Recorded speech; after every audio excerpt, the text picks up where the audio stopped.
So now I want to talk about stress and adaptation. So basically when you're training, when you're strength training, when you're conditioning, you're basically applying a stress to the body. The hope is that when you stress the body adapts or reacts positively to that stress.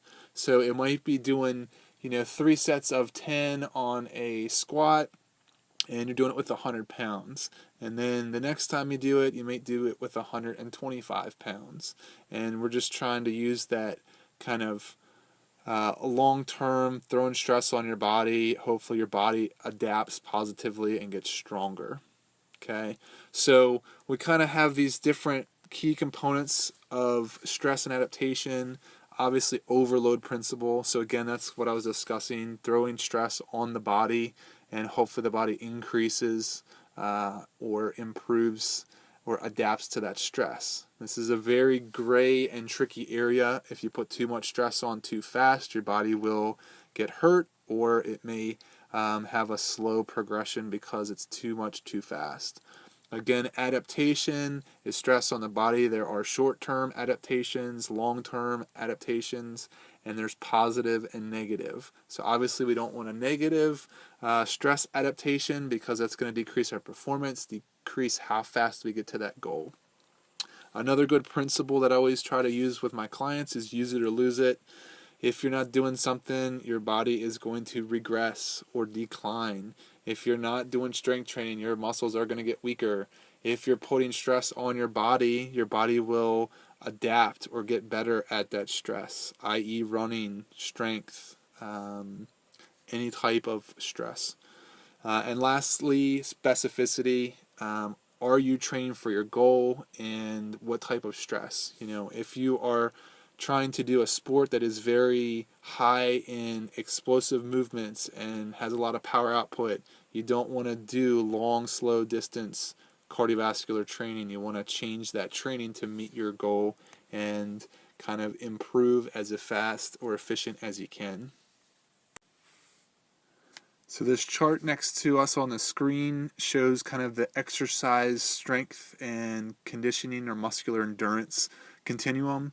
So if you look at the numbers, you have kind of the lower end on your rep max or your rep range, and you're going to have more of an emphasis on strength and power. As you move up and you get into kind of the 6 to 12 rep range, you get into hypertrophy, which is kind of muscle building or muscle growth. And then once you start getting past kind of that 12 repetition or 12 rep max, you get into this higher reps, you're looking more at muscular endurance. So you have adaptations all the way through, but depending on your goal, you might have a certain or specific way of doing something to try to accommodate or meet your end goal or result. So continuing with adaptation. The basic principle of adaptation is called the general adaptation syndrome.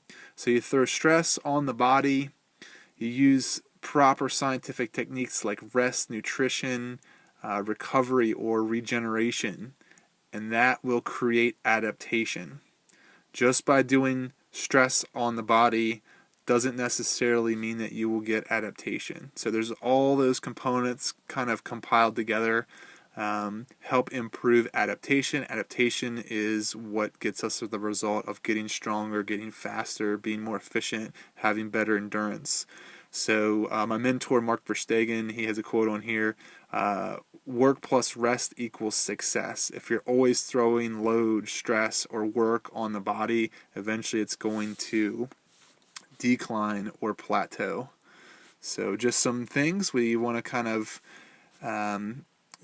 keep in mind. Work and recovery don't allow adaptation. Stress and rest cause adaptation. So recovery and rest are not created equal. So those are some things to keep in mind. When you're training, we want to be aware of stress. We want to be aware of nutrition, rest. We basically want to do work. We want to rest it to get the best bang for your buck